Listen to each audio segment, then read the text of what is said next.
ప్రజల హక్కులను హరించే ఏపీ భూ యాజమాన్య హక్కుల చట్టం 2022ను తక్షణమే రీకాల్ చేయాలని న్యాయవాదులు డిమాండ్ చేశారు. ఈ సందర్భంగా జిల్లా కోర్టులో న్యాయదేవత విగ్రహం వద్ద బార్ అసోసియేషన్ ఆధ్వర్యంలో న్యాయవాదులు నల్ల బెలూన్లతో నిరసన తెలిపారు. నూతన చట్టం ఏకపక్షంగా రాత్రికి రాత్రి తీసుకురావడంతో దీన్ని చీకటి చట్టంగా న్యాయవాదులు అభివర్ణించారు. సివిల్ కోర్టు యొక్క పరిధిని తగ్గిస్తూ ప్రజల యొక్క భూమి యాజమాన్యాన్ని నిర్ణయించే హక్కు ప్రభుత్వం నియమించిన అధికారికి అప్పగించడం ఎంతవరకు సమంజసమని వారు ప్రశ్నించారు. ఆ ప్రభుత్వ అధికారి నిర్ణయాన్ని ప్రశ్నించాలంటే ప్రజలు హైకోర్టుకు వెళ్లాలనే నిబంధన ఆ చట్టంలో పెట్టడం వల్ల న్యాయం ప్రజలకు అందుబాటులో లేకుండా పోతుందని మార్క్సిస్టు లెనినిస్టు పార్టీ నేతలు పేర్కొన్నారు. న్యాయ వ్యవస్థను దెబ్బతీసే విధంగా ప్రభుత్వాలు ఈ విధమైన చీకటి చట్టాలు తీసుకురావడం అన్యాయమని వారు పేర్కొన్నారు. ఆంధ్రప్రదేశ్ మొత్తం బార్ అసోసియేషన్లు అన్ని బార్ అసోసియేషన్లు అందరూ ప్లేడర్లో ఇవాళ రోడ్డు మీద నిలబడాలని పరిస్థితి ఏర్పడింది. ఈ చట్టం వల్ల ప్రజలకు చాలా ఇబ్బంది కలిగే చట్టం ఇది. ప్రజల ఆస్తులు, ప్రజల హక్కులు అన్నీ మరుగున పడిపోతున్నాయి. కాబట్టి అన్ని బార్ అసోసియేషన్లు ముందుకు వచ్చి కొన్ని బార్ అసోసియేషన్లు నరసాపురం బారు బంద్కు పిలిపించింది. ఇవాళ విజయవాడ మొన్న విజయవాడ బార్లో అందరు నాయకులు వచ్చి సంఘీభావం తెలపడం జరిగింది. విజయవాడలో ఇవాళ నిన్న అనంతపురంలో 1వ తారీఖు నుంచి 15వ తారీఖు ఎక్స్టెండ్ చేశారు. కానీ మిగతా బార్ అసోసియేషన్లు అన్నీ కలిపి దీన్ని 7వ తారీఖు హీరింగ్ ఉంది కాబట్టి హీరింగ్ చూసుకుని ఏం చేయాలా, ఇంకా ఉధృతం చేయాలా, ముందుకెళ్ళాలని చెప్పి అన్ని బార్ అసోసియేషన్లు ఒక కాలు మీద నడుస్తున్న రోజు ఇది న్యాయవాదులకి ఏదో జరిగిందన్న దానికన్నా ప్రజలకు కానీ అందరికీ ఈవెన్ ఆంధ్రప్రదేశ్లో ఉన్న ప్రజలకి ఆస్తులకే రక్షణ లేకుండా పోయే చట్టం ఇది. దీనివల్ల ప్రజలు ఎక్కువగా తెలుసుకోవాల్సింది ప్రజలు ఇవాళ మన ఆస్తులు మనకి రేపు ఎలా కాపాడుకోవాలనేది తెలుసుకోవాల్సిన బాధ్యత ప్రజలందరికీ ఉంది. ఇది న్యాయవాదులు అందరూ చేస్తున్నారు కాబట్టి ప్రజలందరూ సహకరించి దీన్ని ఇంకా ముందుకు తీసుకెళ్లాలని మా మజిలీ భారత తరపున విజ్ఞప్తి చేస్తున్నాను. ప్రభుత్వం ఏర్పాటు చేసినటువంటి భూమి హక్కు చట్టాన్ని రద్దు చేయమని దాదాపుగా 2 మాసాల నుంచి న్యాయవాదులు ప్రజలను చైతన్యపరుస్తూ అలాగే వారి విధులకు కూడా హాజరు కాకుండా మేము పోరాటం చేస్తున్నాం. నిన్ననే బహుశా దాదాపుగా ఇవాళ రేపట్లో అసెంబ్లీ సమావేశాలు కూడా ఉన్నాయి. ప్రభుత్వ పెద్దలు దీని మీద చర్చించి సాధ్యమైనంత తొందరలో ఈ చట్టాన్ని రద్దు చేస్తారని ఆశిస్తూ ముఖ్యంగా ప్రజలు గమనిస్తున్నారు. ఎందుచేతనంటే వారి హక్కు ఎందుచేతనంటే ఇవాళ ఉన్న పరిస్థితుల్లోనే వారి యొక్క భూమి హక్కు పత్రాలను కానీ పుస్తకాలను కానీ తెచ్చుకోవడానికి ఇవాళ ఒక ప్రభుత్వం వారి నుంచి వారు ఎదుర్కొంటున్నటువంటి సమస్యలు అనేకం ఉన్నాయి. అటువంటిది ఈ సివిల్ కోర్ట్స్ పరిధి నుంచి తప్పించి ఈ భూమి హక్కు చట్టాన్ని కూడా ప్రభుత్వానికి అప్పచెప్పడం పట్ల ప్రజలు నిరుత్సాహంగా ఉన్నారు. ప్రజలు గమనిస్తున్నారు. కాబట్టి సాధ్యమైన త్వరగా ప్రభుత్వం ఈ చట్టాన్ని రద్దు చేస్తుందని న్యాయవాదులుగా మేము డిమాండ్ చేస్తూ న్యాయపరంగా మేము చేయాల్సినటువంటి పోరాటం అంతా చేస్తున్నాం. దీన్ని ఎప్పటికైనా మేము పోరాడతాం. ఈ చట్టాన్ని రద్దు చేసేంత వరకు కూడా ఈ న్యాయవాదులుగా మేము పోరాడతామని చెప్తున్నాం. వ్యతిరేకంగా వివిధ రకాలుగా సమ్మెల్ని చేస్తూ వాళ్ళు నిరసన తెలియజేస్తూ వచ్చారు. అయితే ఇది న్యాయవాదుల సమస్య కాదు, ప్రజలందరి సమస్య. ప్రజలందరి తరపున ఇవాళ న్యాయవాదులు ముఖ్యంగా ముందు నిలబడి సమాజంలో పోరాటం చేస్తున్నాము. ఎందుకంటే ఇది మనందరి సమస్య. మీతో పాటు మేము, మాతో పాటు మీరు అన్నట్టుగా లాయర్స్ అంటే ఓన్లీ కేసులు చేయడమే కాదు, సోషల్ ఇంజనీర్స్గా మనం చెప్పుకునే లాయర్లందరూ ఇవాళ సమాజంలో వచ్చే సమస్యను ముందు నిలబడి పోరాటం జరుగుతోంది. అదేవిధంగా ఈరోజు జరుగుతున్న ఈ ల్యాండ్ టైటిలింగ్ యాక్ట్ మీద జరుగుతున్న నిరసన కార్యక్రమాలని మేము ఇంత ఉధృతంగా చేస్తున్నా ఇంతవరకు సరైన స్పందన లేకుండా ల్యాండ్ టైటిలింగ్ యాక్ట్ని మేము ఇవాళ అమలు చేయట్లేదు, కానీ ఇప్పుడే చేయమని ఒక ఇచ్చేస్తున్నారు తప్ప దాన్ని రద్దు చేస్తామని కానీ మంచి చెడు చూస్తామని చెప్పి ఎక్కడ హామీలు అయితే ఇవాళ ఇంతవరకు కూడా గవర్నమెంట్ నుంచి రాలేదు. ఏ స్టేట్లోనూ లేనటువంటి పరిస్థితులు మన కర్మ ఏంటో మరి ఆంధ్రప్రదేశ్కి ఇలాంటి పరిస్థితి, దౌర్భాగ్య స్థితి రావడం అనేది నిజంగా బాధాకరమైన విషయం. ఎందుకంటే పోతేపల్లిలోని శ్రీ విజయ కనకదుర్గ ఆలయంలో అమ్మవారికి ప్రత్యేక పూజలు చేసి అన్నదానం జరిపారు. పోతేపల్లిలోని శ్రీ విజయ కనకదుర్గ ఆలయంలో మొదటి శుక్రవారం సందర్భంగా అమ్మవారిని ప్రత్యేకంగా అలంకరించి విశేష పూజలు జరిపారు. అనంతరం అన్నదానం నిర్వహించారు. పెద్ద సంఖ్యలో భక్తులు ఈ కార్యక్రమంలో పాల్గొన్నారు. ప్రతి నెల మొదటి శుక్రవారం అమ్మవారిని విశేషంగా అలంకరించి ప్రత్యేక పూజలతో పాటు భక్తులకు అన్నదానం జరుపుతున్నట్లు ఆలయ నిర్వాహకుడు కాగిత ఏడుకొండలు తెలిపారు. విజయ కనకదుర్గాదేవి అమ్మవారి ఆలయ నిర్మాణం జరిగి 12 సంవత్సరములు పూర్తవుతున్నదండి. రేపు ఏప్రిల్ 5వ తారీఖు వార్షికోత్సవం. ఏప్రిల్ 5వ తారీఖు 12 సంవత్సరాలు అమ్మవారు ఇక్కడ వెలిసి 12 సంవత్సరాలు పూర్తవుతుంది. అమ్మవారి యొక్క సంకల్పంతో ఇక్కడ ఈ చుట్టుపక్కల వారందరికీ కూడా ఈ యొక్క జ్యువెలరీ పార్కు, ఆటో నగర్ ఎంతోమందికి, కొన్ని వేల మందికి ఇక్కడ పని దొరికి మన స్థానిక ఎమ్మెల్యే నాని గారి యొక్క సంకల్పంతో అమ్మవారి దయతో ఇక్కడ జూలరీ పార్క్ ఏర్పాటు చేసి ఉన్నారు నాని గారు ఎమ్మెల్యే గారు. ఈ యొక్క జూలరీ పార్కులో ఈ యొక్క పోతేపల్లి కానీ, పొట్లపాలెం కానీ, పిలాసిట్టిపాలెం, ఉలిపాలెం చుట్టుపక్కల డోకిపర్రు, ముక్కోళ్ళు చాలా దూరాల నుంచి కూడా మచిలీపట్నం టౌన్ నుంచి కూడా ఆటోలు వేసుకుని ఎంతోమంది వర్కర్లకి జీవనోపాధి అమ్మవారి యొక్క సంకల్పంతో ఇక్కడ జరుగుతుందండి. కొన్ని వేల మంది వర్కర్లు బతుకుతున్నారండి. రైలు కింద పడి యువకుడు ఆత్మహత్య చేసుకున్న సంఘటన పెడన పట్టణంలో చోటు చేసుకుంది. రైలు కింద పడి యువకుడు ఆత్మహత్య చేసుకున్న సంఘటన పెడన పట్టణంలో చోటు చేసుకుంది. పట్టణంలోని 3వ వార్డుకు చెందిన తాపీ కార్మికుడు ఉమ్మిటి శ్యామ్ ప్రసాద్ తెల్లవారుజామునే పెడన గుడివాడ మార్గంలో పైడమ్మ కాలనీ వద్ద రైలు కింద పడి ఆత్మహత్య చేసుకున్నాడు. ఆత్మహత్యకు గల కారణాలు తెలియాల్సి ఉంది. రైల్వే పోలీసులు శ్యామ్ మృతదేహాన్ని పోస్టుమార్టం నిమిత్తం మచిలీపట్నం ప్రభుత్వ ఆసుపత్రికి తరలించారు. 11వ డివిజన్లో జనసేన జెండా దిమ్మ కూల్చడానికి వచ్చిన టౌన్ ప్లానింగ్ సిబ్బందిని జనసేన పార్టీ ఇన్ఛార్జ్ బండి రామకృష్ణ పార్టీ శ్రేణులు అడ్డుకున్నారు. 11వ డివిజన్లో జనసేన జెండా దిమ్మ కూల్చడానికి వచ్చిన టౌన్ ప్లానింగ్ సిబ్బందిని జనసేన పార్టీ ఇన్ఛార్జ్ బండి రామకృష్ణ జన శ్రేణులు అడ్డుకున్నారు. ఎవరికి ఇబ్బంది కలిగించకపోయినా కక్షపూరితంగా పాలకులు మాట విని అధికారులు అత్యుత్సాహంతో జనసేన జెండా దిమ్మ కూల్చడానికి టౌన్ ప్లానింగ్ సిబ్బంది రావడం దారుణమని జనసేన పార్టీ ఇన్ఛార్జ్ బండి రామకృష్ణ సందర్భంగా అన్నారు. నియోజకవర్గంలో ప్రతి చోట ప్రజలకు ఇబ్బంది కలగకుండా జనసేన దిమ్మలు ఏర్పాటు చేస్తామని బండి రామకృష్ణ తెలిపారు. అధికారులు అత్యుత్సాహం చూపితే తీవ్ర పరిణామాలుంటాయని ఆయన హెచ్చరించారు. ఈ కార్యక్రమంలో పార్టీ నాయకులు గడ్డం రాజు, వంపుగడ్ల చౌదరి, కొట్టే వెంకట్రావు, కోసూరు నాంచారయ్య తదితరులు పాల్గొన్నారు.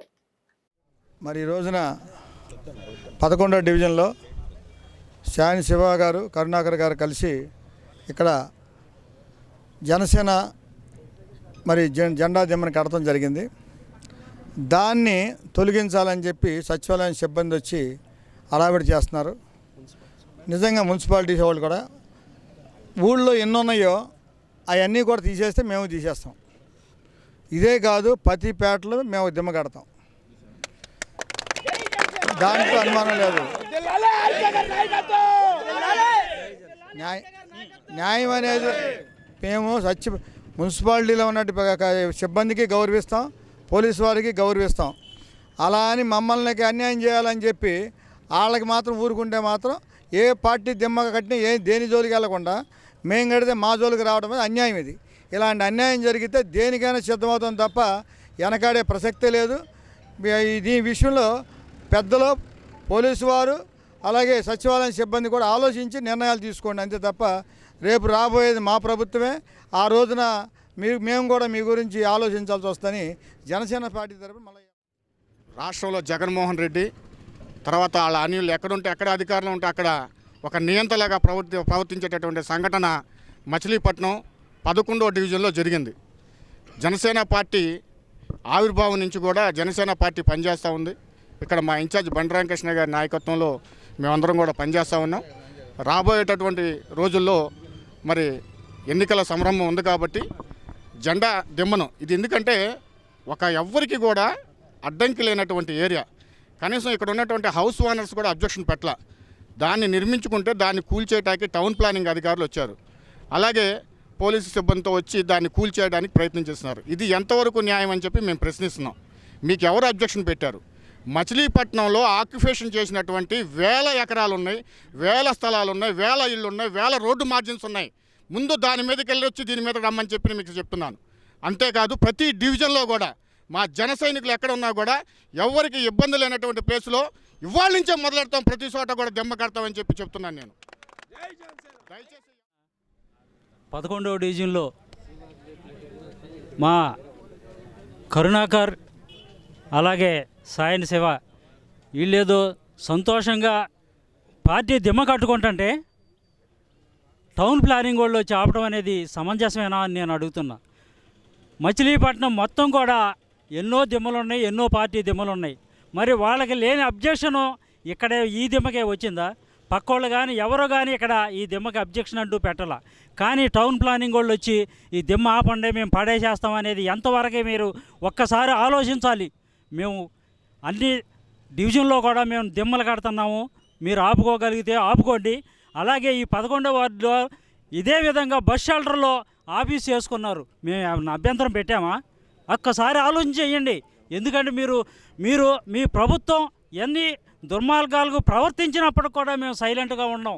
కేవలం 2 నెలలు ఇక మీరు ఆగండి, మేము ఎంతో చూపెడతాం, మా ప్రతాపం ఏంటో చూపెడతాం, ఎవరిని ఇబ్బంది పెట్టం, ఎవరిని ఏమనం, మా పని మేము చేసుకుపోతాం. ఒక్కసారి ఆలోచన చేయాలని ఈ దిమ్మ మీదకి ఎవరు. పామరు గుడివాడ రహదారిలో ఫ్లైఓవర్ వద్ద సంభవించిన రోడ్డు ప్రమాదంలో 8 మందికి గాయాలయ్యాయి. పామరు గుడివాడ రహదారిలో ఫ్లైఓవర్ వద్ద రోడ్డు ప్రమాదం సంభవించింది. పామరు నుంచి గుడివాడ వెళ్తున్న ఆటో, గుడివాడ నుంచి పామరు వస్తున్న మరొక ఆటో ఎదురుగా ఢీకొన్నాయి. ఈ ఘటనలో 8 మందికి గాయాలయ్యాయి. ఇరువురి పరిస్థితి ఆందోళనకరంగా ఉందని పోలీసులు తెలిపారు. క్షతగాత్రులను చికిత్స నిమిత్తం ఆసుపత్రికి తరలించారు.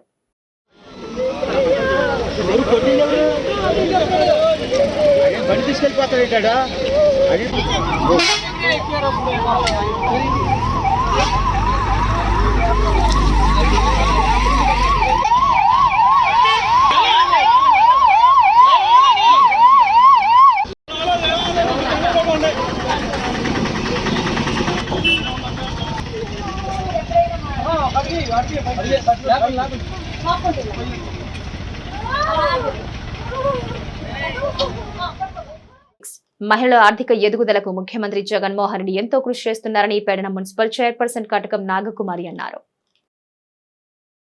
మహిళల ఆర్థిక ఎదుగుదలకు ముఖ్యమంత్రి జగన్మోహన్ రెడ్డి ఎంతో కృషి చేస్తున్నారని పెడన మున్సిపల్ చైర్పర్సన్ కటకం నాగకుమారి అన్నారు. మెప్మా ఆధ్వర్యంలో పట్టణంలోని 1వ వార్డులో గల శ్యామల ఏజెన్సీ పేపర్ ప్లేట్ల తయారీ కేంద్రాన్ని చైర్పర్సన్ నాగకుమారి ప్రారంభించారు. ఈ సందర్భంగా ఆమె మాట్లాడుతూ యూనిట్ దినదిన అభివృద్ధి చెందాలని వైసీపీ కృషి చేస్తుందన్నారు. ఈ కార్యక్రమంలో వైస్ చైర్మన్ బయల్పాటి జ్యోతి, కౌన్సిలర్లు కటకం ప్రసాద్, పిచ్చుక సతీష్, బల్ల పద్మావతి, వైసీపీ పట్టణ కన్వీనర్ బండారు మల్లి, పట్టణ సచివాలయాల కన్వీనర్ మతిన్ ఖాన్ తదితరులు పాల్గొన్నారు. అనేక కార్యక్రమాలు తీసుకొచ్చి మహిళా సంఘాలను బలోపేతం చేయడం జరుగుతుంది.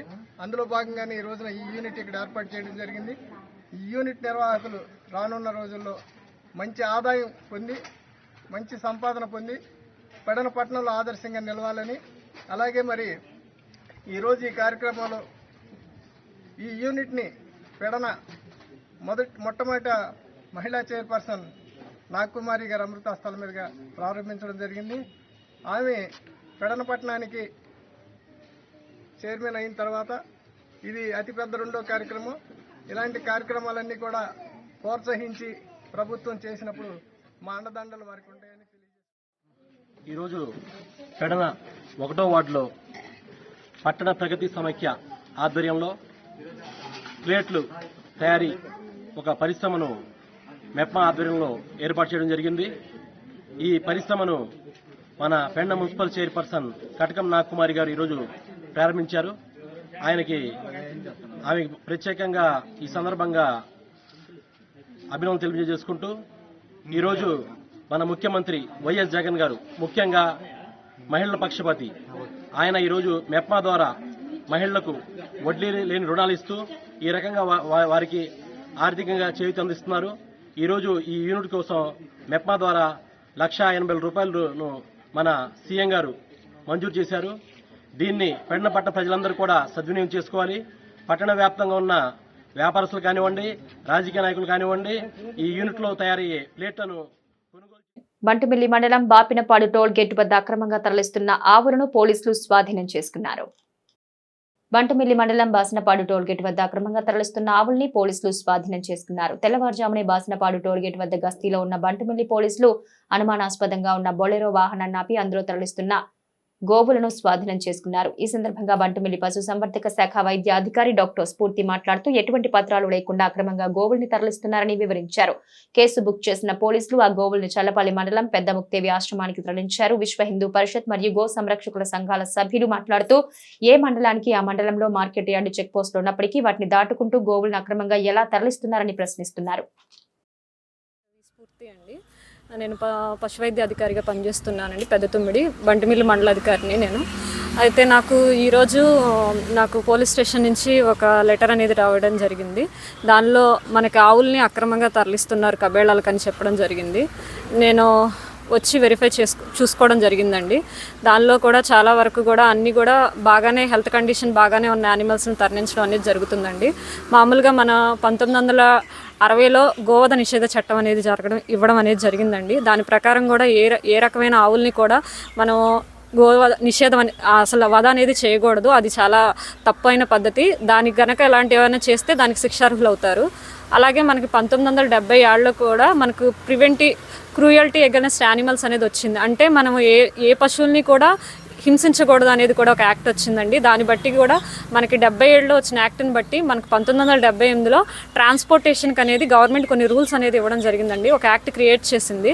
ఏ యానిమల్స్ని కూడా అంటే మనము ఎటువంటి యానిమల్స్ని ట్రాన్స్పోర్టేషన్ చేయాలి అనేది కూడా కొన్ని రూల్స్ అండ్ రెగ్యులేషన్స్ అనేది ఇవ్వడం జరిగిందండి. దాన్ని బట్టి మనము డిసీజ్ ఉన్న కండిషన్లో ఉన్న యానిమల్స్ని కానీ, లేకపోతే ఇంకా ఏదన్నా సూడిగా ఉన్న యానిమల్స్ని కానీ, ఇంకా పెద్దవి చిన్నవి కలిపి కానీ, ఇంకా అలాంటి కండిషన్స్ ఉన్న యానిమల్స్ని ట్రాన్స్పోర్టేషన్ చేయకూడదు. ఈనడానికి దగ్గరగా ఉన్న యానిమల్స్ని కండిషన్, అలాగే చిన్నవి పెద్దవి కలిసి ట్రాన్స్పోర్టేషన్ అనేది చేయకూడదండి.